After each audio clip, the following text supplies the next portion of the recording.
I think telling stories is what allows a smaller company to kind of get an upper hand on a bigger company, because a bigger company maybe doesn't feel the need to do it.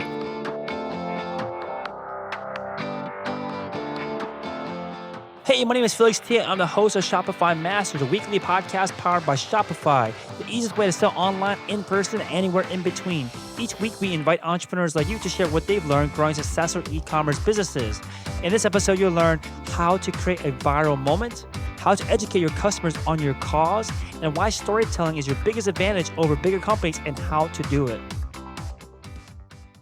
Today, I'm joined by Yanal from Peace Collective. Peace Collective is a community and lifestyle brand all about showing pride in who you are and what you love while giving back to a good cause. And it was started in 2014 and based out of Toronto and has annual revenues of $3 to $5 million. Welcome, Yanal. Thanks for having me. Yeah, so this all started, or at least the path towards crazy success all started with a viral shirt. Tell us about that. What was the viral shirt? What happened? Yeah, so it all started in 2014 with the shirt that said Toronto versus everybody. At the time, I was working in sales and business development at a software company. And it was a shirt that, there's something I always wanted to do. I always wanted to start my own business, do something in the lifestyle clothing space. And, one day I was waiting for a friend to go watch a Raptors game. It was the first Raptors game in the playoffs. And, maybe more than 10 years we were playing the Brooklyn Nets. And 2014. I was in front of a print shop. I decided I had the file on my computer. I was just going to go in and print it. I was waiting for my friend. Printed the shirt for me and him. Wore it to the game. When I was at the game, I somehow got picked up on a little documentary that somebody was doing. I think it was TSN on Toronto becoming a Toronto Raptors city. So as soon as that happened, people were asking for it, asking where the shirt came from, and then I've been waiting for this moment. I've always wanted to start my own business. So that night I decided, okay, I'm going to figure out how to sell t-shirts and I'm going to figure out how to sell it online. Okay, so people saw this on TV, but did you have it for sale yet? Like, what happened next after it was on TV? Yeah, it started super innocently. Literally, I had come up with I always had the idea for the brand Peace Collective. All about showing pride in your favorite city and your favorite team or your favorite country, while giving back to a good cause. So for every garment sold, 5 meals are provided to a child in need. But it was always just an idea. When I, saw that people were interested in the shirt, I took the next step. I started searching, where do I get shirts made? How do I get some shirts printed? Did a small print of t-shirts and then went online and, search how do you build a store, how do you build an online shop. And the first thing I was pointed towards was Shopify. So spent a couple of weeks learning how to build an online store. In the meantime, I was just literally messaging people on Instagram, selling them shirts, out of my bag, meeting up with people downtown, like really small and organic, until it got to the point where I built the website and, it was the beginning of something in a business. Right. So how did you capitalize on this opportunity for the shirt to be on TV? Because you didn't have a site yet, I'm assuming, unless your friend shouted out some Instagram handle or some website. How do people go from seeing the shirt on TV, wanting it, and then finding you, the person that was making them? Yeah, well, it was a slow build up first. From that first day, it was, like I said, learning how to build a Shopify website, putting that up. And then once I had the Shopify site up, I had a couple of products. Then it was trying to identify who the customer is, finding people that wanted to show pride in being from Toronto and, trying to connect with them over Instagram. And it started very instantly like that. It was just about finding people in Toronto, on the one side as a customer base that were looking to purchase anything about being from Toronto, and then working with and looking for people that represented what it means to be from Toronto, what it means to be Canadian. What we like to do is showcase Canadians that are chasing their passion and aligning ourselves with them and, putting shirts in their hand. And back in the day, Instagram was a lot, easier to do stuff organically. So it was just finding cool Canadians that were doing what they love, getting the shirts in their hands, and then, slowly building a community from that. Okay, got it. So I guess the question is, were you able to capitalize on that initial exposure on TV, or was it just something that was super cool to happen, but you still had to kind of build the store and build the traffic and build the awareness yourself? Yeah, that was just a first launchpad moment. Just let me know that, hey, there could be possibly a market from here. From there, that's when the work started to, developing the brand.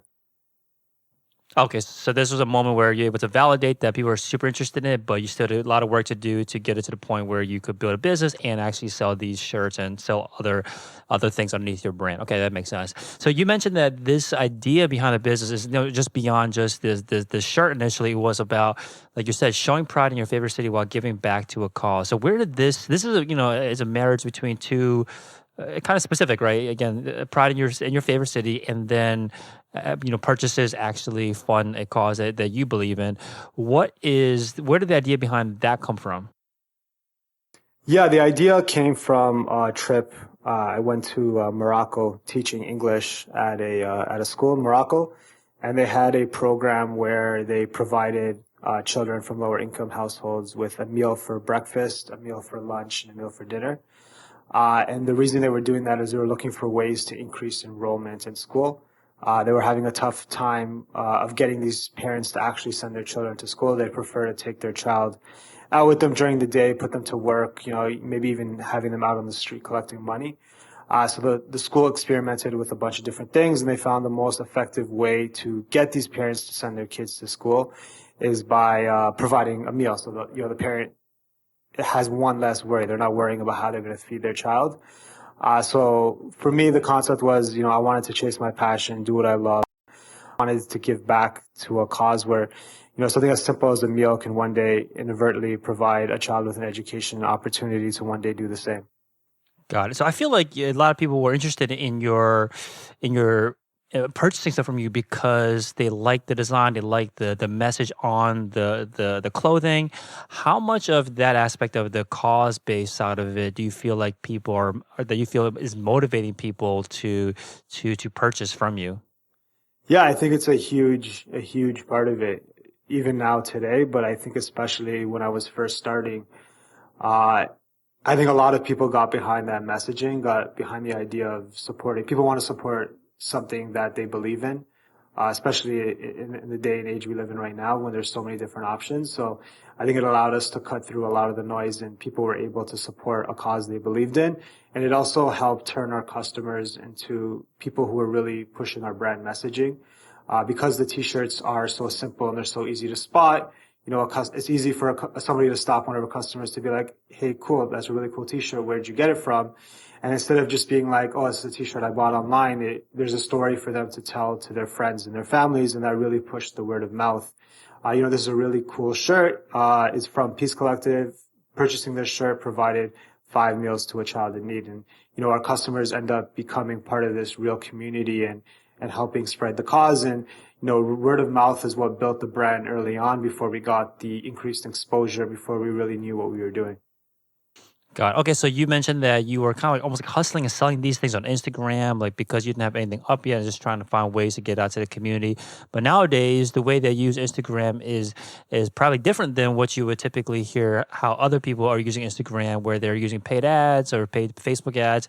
Tell us about how your philosophy behind using Instagram to push your brand. Yeah, for Instagram, for us, it's obviously on one end, it's making sure we have the different communities is obviously what we're doing on the paid ad side is, trying to drive revenue through showcasing product. But for us, it's trying to take it a lot deeper. So for Instagram, for us, we look at it first as an opportunity to build a community. We do that through telling a lot of stories. So showcasing, everyday people that are, purchasing a Home is Toronto t-shirt, telling the story of why Toronto is home to them and trying to create an engaged community. We use it on a bigger scale when whether we're working with a certain athlete or we're trying to get it in the hands of certain athletes, to, again, try to create a viral moment or an opportunity to share a story.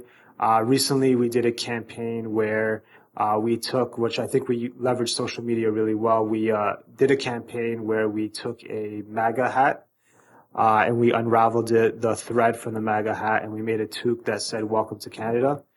And the toque, all the proceeds from the toque went to supporting a local Toronto organization in Woodgreen, providing services to immigrants getting relocated to Canada. And we created a video, 3-minute video talking about showcasing 3 immigrant stories and how they moved to Canada from the US or from abroad. And then we really put a lot of effort through seeding the video to different influencers and again, finding Canadians that would resonate with the cause and sharing that video with it. And within a week, the video was viewed, I think in total over 1 million times. So it's just, trying to go past just, what you're able to, anybody can put a little bit of money behind a product post, but it's how do you create stories that connect to people that allows you to cut through the noise, especially when you're starting off and you might not have that budget to compete with a bigger company.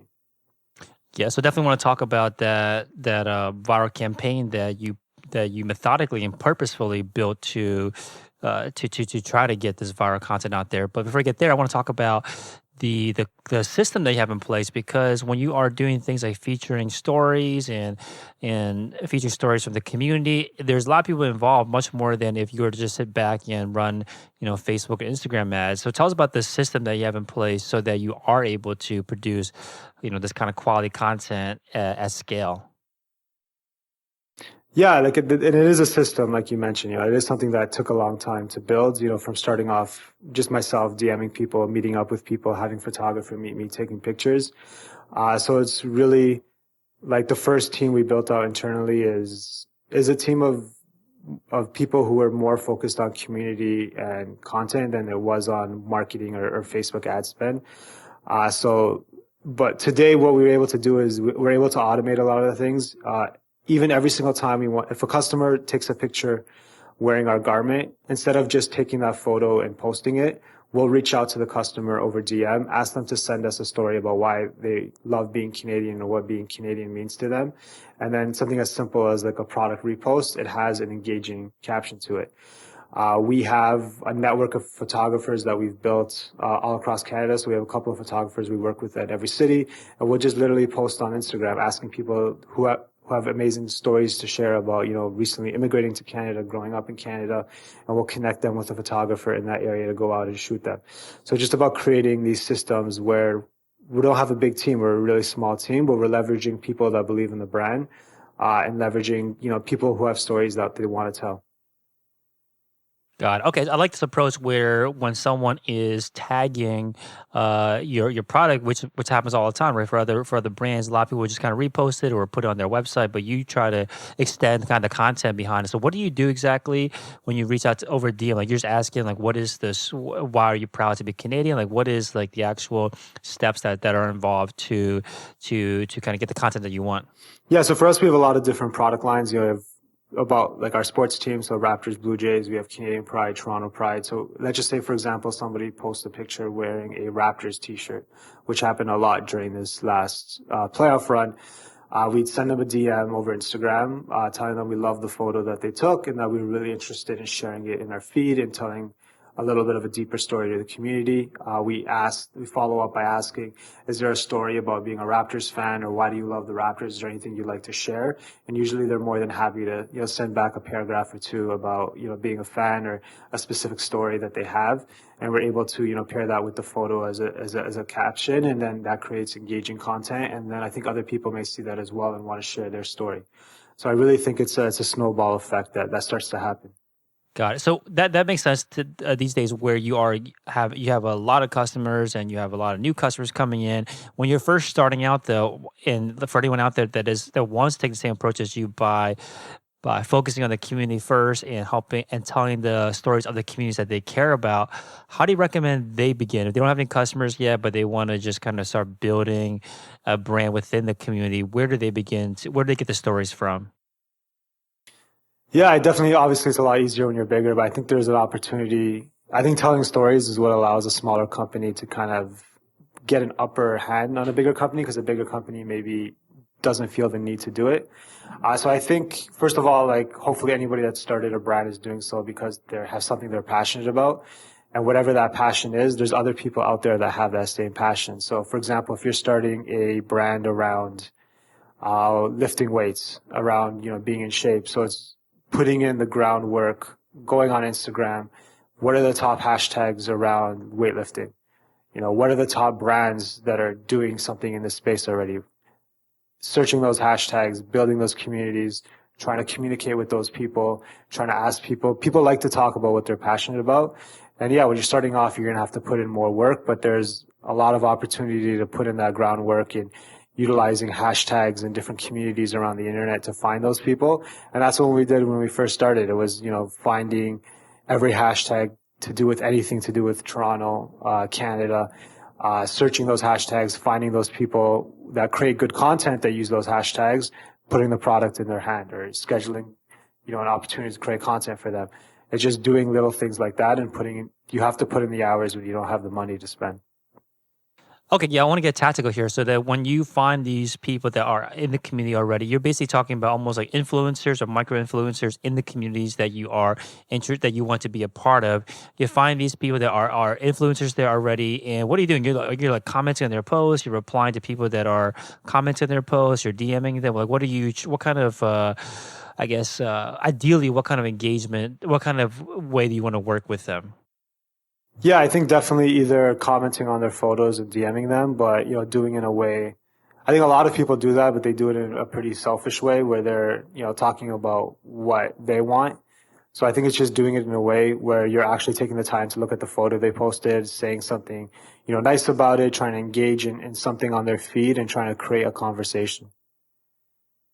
So it's no like cookie cutter approach. I think you just have to, you have to look at what they're, let's just say somebody's posting photos about Toronto, just starting a conversation by just saying, hey, these are great content. That's great content. Love the photos that you're posting. Once you've kind of built that dialogue, then it's, this is what we do. We'd love to offer this. Like, what is it? What's in it for the other person? I got it. Okay, so do you remember how much time you had to put in early on to do this? Just to give people some context about how much work is required to start building a community from scratch on Instagram. Yeah, I think I think it was honestly probably 75 to 80% of my job, to be honest with you, when I was starting to do this, and I was working full time.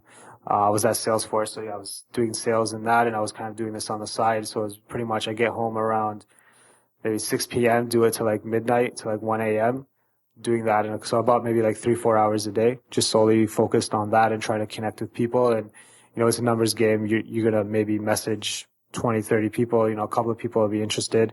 And that's where I think having like a cause behind your brand really helps. So when I was first starting out, it was about, making sure we were taking quality photographs and, showcasing the product in a good light. And again, talking about the cause. And then once you connect with people that are motivated and love what you're talking about, usually they see what you're doing and they'll be more than happy to want to be involved. Okay, so you're talking about like 5 hours a day of your time basically on Instagram communicating with this community. How did you know that was the right use of your time? Like, what were you seeing that made you realize, okay, this is what I should be spending my time on rather than something else that could be involved in growing the business? Yeah, I think for me, it was because I did have the luxury of working full time. Like I didn't need it to generate revenue right away. For me, it was about, making sure building, like we did it the right way and built a community, but everything's positive reinforcement, like showcasing, trying to message those people and then getting connected with somebody with a decent following who really liked the messaging and then shared the photo and then people asked where to find it and then purchases started coming through. So, when I had very little resources, it just made a lot of sense. And then from there, it was, finding blogs or pages on Instagram that are about showcasing pride in Toronto and Canada. And it's getting the product in their hand and then they post it and that increases the following and people are purchasing more and more. And then it started to create a snowball effect when I had very little resources. Got it. So let's take it back even earlier than this. Like, how did you know that this particular brand, this particular message, not so much about the cause, but the message of representing your community of Toronto? How did you know that this was a underserved market that you could come in and dominate? Yeah, I just once I saw that initial reaction and the initial like interest, I also think I was lucky in a sense, starting at a time where Toronto and Canada as a whole was growing in the eyes of the world. You had stuff like the Raptors starting to be a more competitive team. The Blue Jays were taking off at around that point. Obviously, you had everything that was happening in music with Drake, The Weeknd. There was this whole sense of Toronto pride and Canadian pride, and there wasn't a lot of options. When I think of Canadian pride, you have maybe one or two companies that did anything, and it was a very nostalgic idea of what Canada is. When you hear stuff like plaid shirts and like what are all the stereotypes? Plaid shirts and what are some stereotypes? Let me try to think of some stereotypes. Plaid shirts, I'm not going to say anything. saying sorry too much, or poutine, or skating. You know what I mean? It was like a very old kind of idea of what Canada was, and I didn't think it was like a modern, multicultural representation of what there is in Toronto and Canada. And there wasn't a lot of people doing it in a fashionable way. So I thought just by seeing that in the market, there just wasn't a lot of options just for myself. So I definitely thought that there was a need there, and it was something that developed over time. Like when I first came up with the idea of Peace Collective, I didn't necessarily know completely go in that direction. I knew I had the cause and the why behind it, and it was just getting that positive reinforcement. Hey, real quick, if you're enjoying the show, please leave us a review on iTunes to let us know what you think or what you'd like to hear more of. Now, let's get back to the interview. Okay, so you also mentioned that you wanted to schedule time to create content for these influencers. Can you say more about this? Like, what does it mean to create content for them? Yeah. So again, finding pages, like for example, when I spend a lot of work trying to find pages that are all about showing Toronto pride or Canadian pride. And it was working with local photographers to go out there and create great content. Because what they're doing is they're always showcasing pictures of Canada in like different places. So it's taking those pictures with a photographer, showcasing the shirt, sending it to them, getting somebody to organically post it, and then we're doing a service by providing that content that they're going to reshare anyways. And there wasn't a lot of other things like that in the market. I see. So you were looking for like pages that were showcasing like Toronto landmarks or some kind of scenery, and then you were getting a photographer and a model, I'm assuming, that's wearing your clothing to that place. So how do you take this in a way where it doesn't look too much like an advertisement? Because I think even with what we do right now, like for us, it's like the shirt is an afterthought. Like either like the first thing is like this amazing place in Canada and somebody's wearing a shirt, or somebody's wearing a shirt and they're telling a cool story. So it's just like we're not trying to say, hey, buy this shirt. It's like, hey, this is a story of somebody who's Canadian, or here's this cool picture. And it's like, it kind of ties it all together with the cause. It's like making sure that you're creating a reason for somebody to want to go to the website. And how personalized you have to make this content? Because I can assume that you are, if you're going out and getting a photographer, getting a model out there, it's not, if it's someone doing a free event, it's like still time intensive and resource intensive for someone to get out there, and you only get one shot with one influencer. Like, do you try to kind of shop it around, I guess, to try to get someone to pick it up? Or how much effort do you need to put into customizing specifically for one profile, or can a shoot work for multiple profiles? No, it can usually work for most things, I think. So we weren't necessarily doing something for a specific page. It was just trying to create good content and then put it out. Got it. How often were you doing this? When I started off, that was the complete strategy. Like that was the strategy until we got to a point where we could start doing other things. All right, so we talked about the kind of the hustle that you had to put into Instagram, but I think what really blew you up was the kind of viral content that was out of your control, but then also the ones that you did have in your control. So let's talk about the second kind of viral moment that was out of your control. So yeah, I can tell you it's the first like really viral moment that kind of took us up a notch as a brand. Took place, I want to say summer of 2015. Yeah, summer of 2015 in our first year. And again, it was the same strategy, trying to associate ourselves with Canadians that are doing amazing things. So I had an opportunity, a friend of a friend came up to me and said, hey, it's Jose Batista's birthday, and he wants to gift your one of your sweaters to the whole team. It was right before the Blue Jays went to the playoffs. So I usually hear this stuff all the time, and a lot of time, you send out stuff and you get nothing back, and like you don't even hear anything back from that person. But you're always looking for that one opportunity that can kind of change things. So we made these packages for all the different players, made handwritten notes, kind of gave it off to him. Didn't really hear anything for a month or so. And then one day just opened up Instagram in the morning, and Jose Batista, who's the star of the Blue Jays back then, had posted on Instagram saying, this is this brand, Peace Collective. It was pretty much all the team wearing the sweater. This is what they're about. This is the charitable cause. Go purchase the sweaters. So that was probably the most high profile thing that we had gotten up until that point. And, sales were climbing, and it was crazy. We hadn't seen anything like that. Which sweater was this? It was a Homeless Toronto sweater. Or Okay. sorry, a Toronto versus everybody Navy sweater. So later that day, the Blue Jays played a game, and I don't know how big of a sports fan you were, but it was the big moment where he hit a home run and he flipped the bat flip moment. Probably one of the most famous moments in Toronto sports. So after he did that home run, walk-off home run, won the game, at the end of the game, while at the MLB were handing out shirts that said, congratulations, you moved on to the next round, he put on our sweater instead, and then he wore the sweater to the press conference. So that night, I think till this day, that was probably maybe our third biggest sales day ever. So that's what really raised our profile, and, we generated more revenue than we had ever had as a company in one night.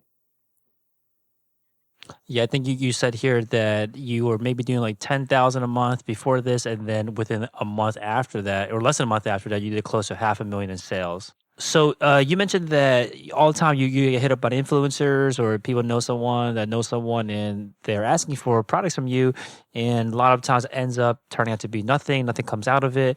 What made you say yes anyway to this opportunity? Yeah, I'd love to say that I knew this was going to be the opportunity, that this was the one, but I think a lot of the times you never know. So for me, and, as a company, our philosophy back then was to, take as many opportunities as we can. That's why I mentioned earlier, putting in the hours, messaging as many people as possible, finding as much of a community as you can, because you never know when that one opportunity is going to come your way.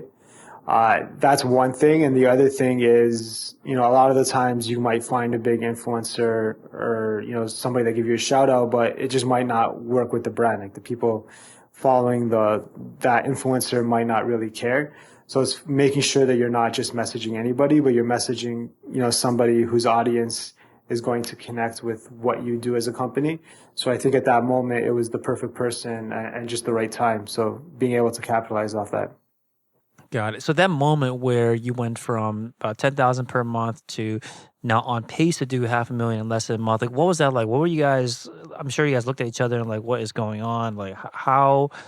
What was that feeling like? Explain to us like that time where you saw the sales going through the roof. Like what was that moment like? Yeah, it was amazing. It was probably one of my fondest moments. Just it was a feeling of validation. Like you work really hard, you have this hunch. You want to do something, and a lot of times it feels like it's crazy, and there's long nights and lots of work, and you start to second guess yourself and maybe lose that faith. So I think in that moment, it was just good to soak it in. And for us, it was just not necessarily just like celebrating, but just knowing that, okay, we're really onto something here, and this success is going to hopefully put us in a position to really figure out how to grow and continue. It's all about doing what you love, so continue doing what we love for the foreseeable future. So we tried to make it kind of like a launch point, like let's capitalize on this, but let's make sure we sit down and, make a plan. Like how do we pivot this into something that's going to be sustainable long term, not just something that, this was fun. We made it like it really worked out right here. We were able to generate a lot of sales, but then it just goes back to the way it was and you're not really capitalizing on that moment. Yeah, so those come my two follow-up questions. The first one is, how are you able to fulfill on this? Like all of a sudden a huge spike in orders. Like how did you have your system set up so that you were able to deliver the products? We didn't at all. So, yeah, as great of a moment it was, but it was also like a really tough moment because we were first like really starting off and hadn't really understood just in general, like how to use Shopify or the tools we were really on. It was really early as a company.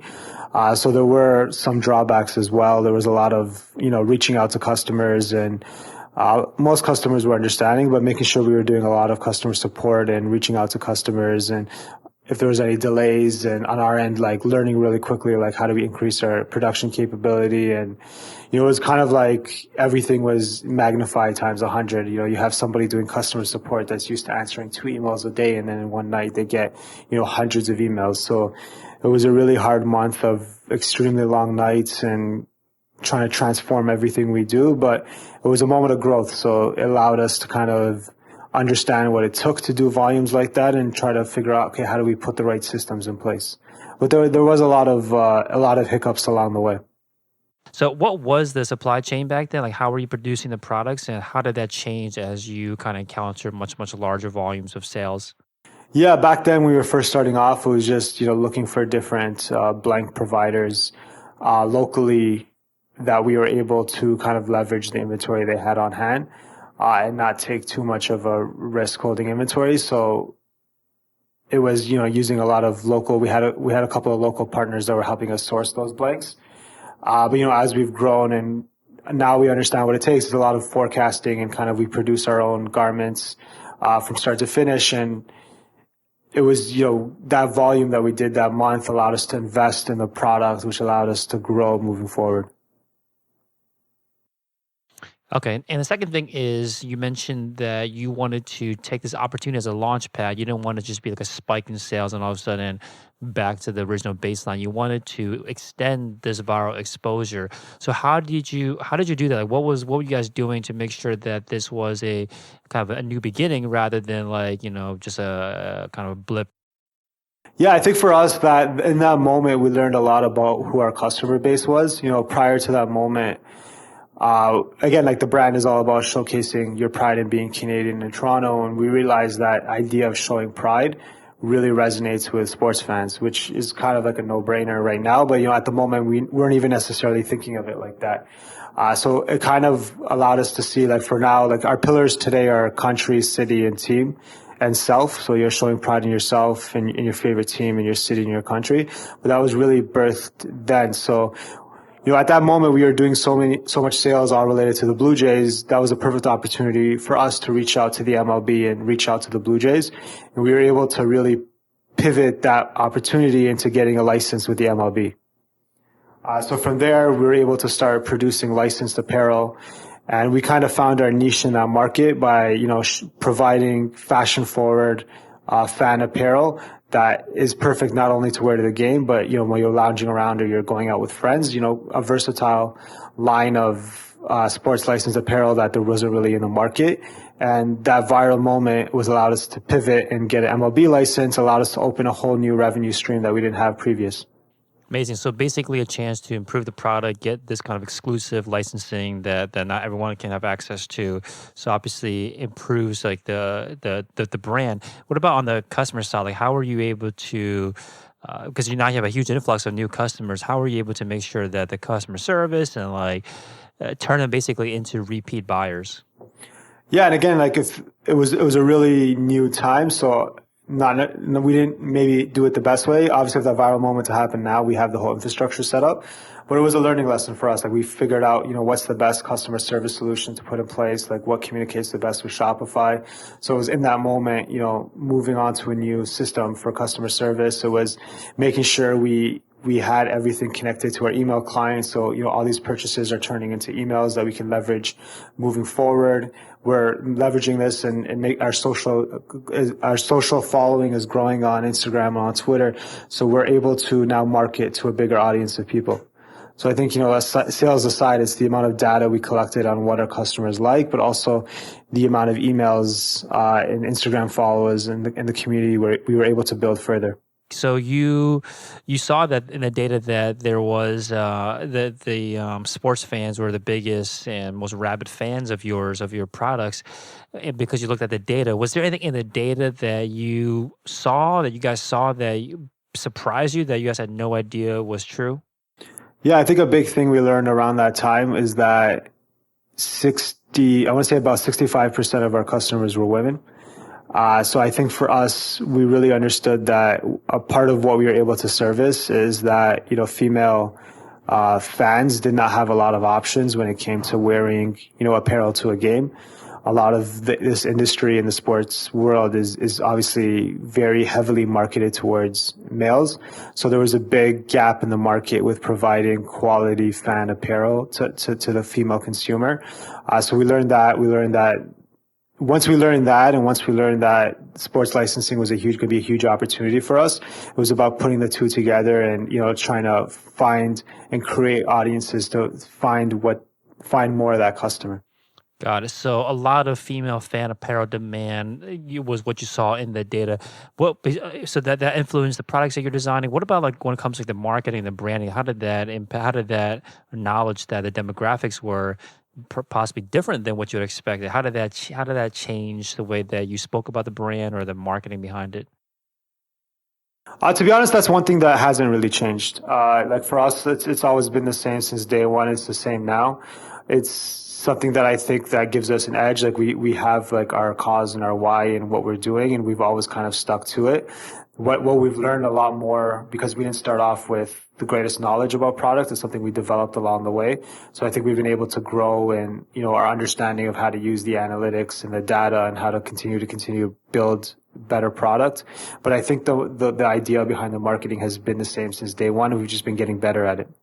Got it. So is this still an active strategy that you pursue today? Because before you were working with influencers, but they were just kind of like general pages for the most part. But now you got representation of your products with like celebrity level influencers. Is this still an active way, I guess, strategy that you use today? No, today it's more, now that we've been able to kind of build a solid base and a solid community. For us now, it's just continuing to grow that community. We actually prefer to use, on like a day-to-day basis, more of what you consider micro influencers. Just because I think Instagram today is also, Instagram, social media in the influencer world today is very saturated, and there's a lot of huge companies in it. So for us, like the first thing we do is always like, why are we like aligning ourselves with this person? Like, what have they done? Like, what is their story? What are they bringing back to their community? Like, what difference are they making? So it's trying to leverage individual unique stories and less about, looking at somebody's follower count. Got it. Okay, so when you talk about micro influencers, you're looking for what you're looking to identify is that people are creating content that aligns with your brand, that are involved in communities in a way that aligns with your brand's values, and are you looking to just kind of feature their stories, or are you looking to partner with them because they have some followers? It's a combination of both, but for us, we put a premium on the content they're producing. Like, how good is the content that they're producing? Like, how is it going to look? Like, how does the actual quality of the content look? And then two, does their story resonate with us? And then three, do they have like a influence in the community? What do you look to there to see if they have an influence in the community? So it's whether maybe they do have a lot of followers, maybe they're a local entrepreneur or somebody who has like a tangible impact in their actual community. Maybe they're a business owner, something that may translate beyond just social media following. So I think it's just a combination of several factors. Got it. So this licensing process you went through was certainly a pivot and gave you access to a brand new line of products that set you up in a different direction. What was it that allowed you to get these licensing deals? Like, how were you when you first kind of scheduled these meetings with I guess the leagues? What was the conversation like? Yeah, the conversation with the MLB was easy, with the Blue Jays was easy because, they saw that their customers were purchasing our product. And at the end of the day, they wanted to align themselves with a brand that had a deep connection with their customers. So because we are a very unique brand as well, where, most brands are trying to be international, trying to sell to every corner. But for us, the brand is rooted in being Canadian. So, all of our customer base, our email list, our social following is 90% Canadian. So a lot of the times the Canadian market is really underserved. With the MLB, there's only one Canadian team. So they're always looking for better ways to service their Canadian customers. We did a great job with that, I think, and we really developed some amazing products. So that caused the NBA to come to us. Because again, there's only one Canadian team, and a lot of the time the Raptors are not being given the attention that they typically are because they are a Canadian team. So that allowed us to build a relationship with the NBA, and now with the NBA, we do licensing for all teams in the league, and it also allowed us to turn into a partnership with Hockey Canada. Awesome. Okay, so let's talk about the viral campaign that you had actual control over that you purposely launched, which was the MAGA Make America Great Again hat. So you talked about how the kind of content that you had created with the stories of basically. Well, I guess why don't you explain how you guys went from the MAGA hat to the product that you ended up creating? Yeah, I think that campaign is a perfect illustration of not necessarily looking for a big influencer and like trying to just connect yourself with a big influencer. It was something we developed with an agency we worked with, and it was really about how do we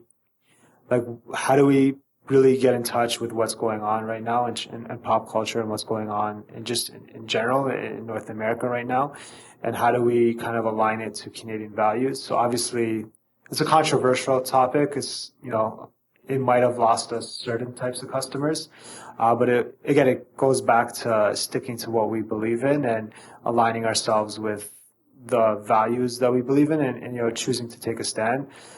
So the concept, like I said before, of taking a MAGA hat, which is something that was obviously such a negative symbol of hate, and trying to change it into a positive symbol of hope. So it was about doing the groundwork and finding, people with amazing stories to share and making sure that we can pull it off. And then how do we get this video in the hands of people that can help spread the word? Right. So obviously a great idea, and I can see the viral potential in it, but I'm assuming that you also need to have the kind of support pieces in place so that it has kind of like the on-ramp towards viral success. What pieces you had to put in place to that you feel like helped this piece of content take off? Yeah, for sure. So once we had the content, once we had the product placed, the next step was to try to get it out to as many outlets as possible. So on the media side, sending it to every Canadian, whether it's a blog, whether it's a media, a TV channel, news station, radio station, just kind of sending out a press kit about the video, putting it out on social media and on YouTube, and, trying to connect with. We just started tweeting at different celebrities and different people all across Canada and the US that we thought the messaging might resonate with. And it was kind of a snowball effect. Like, it started off organically. The reach it had on social was insane. It was viewed by thousands and thousands of people just in the first day organically. So we were able to, once we saw that it was working, put a little bit of ad budget behind it. We got picked up in a lot of the local newspapers, TV. We were able to get a spot on a breakfast television in Toronto. We were able to get on different radio stations, and it kind of slowly started to swell up. And then we were featured on some large US online-based, Facebook groups, and it kind of just took a life of its own. It just kept getting picked up by different Facebook groups across the U.S. and Canada and different online websites until it's really snowballed into almost 1 million views. Awesome. Are there any apps or tools or services that you use either on Shopify or outside of Shopify that you use to help run the business? Yeah, so definitely, obviously, Shopify, number one. For email, we use Klaviyo, which is really amazing. It connects with Shopify great. For analytics, we use a tool that's probably one of my favorite tools that integrates with Shopify. It's called Glue, Glew, which gives you really good analytics on your customers, your products. So those are the big three that we use. We're rolling out Loyalty Lion, so that's another big one. And so Shopify, we use Shopify POS in-store. So what do you think will be the biggest challenge that you will face, or you and the team will face this year? Our biggest challenge right now as a company is figuring out how do we scale nationwide. We've been slowly growing, and we have a really strong foothold in Toronto, and we're slowly starting to grow Canada-wide. So right now, like we show Canadian pride, we show Toronto pride, we work with different teams in Toronto. We want to be able to kind of offer that same level of product Canada-wide. So it's taking that next step to becoming a national brand. Oh, awesome. Okay. Thank you so much, Yanal. So Peace Collective is the company, the brand, the store at peace-collective.com. And thank you so much for coming on and sharing your experience. Thank you very much for having me. It was a lot of fun. Thanks for tuning in to another episode of Shopify Masters, the e-commerce podcast for ambitious entrepreneurs powered by Shopify.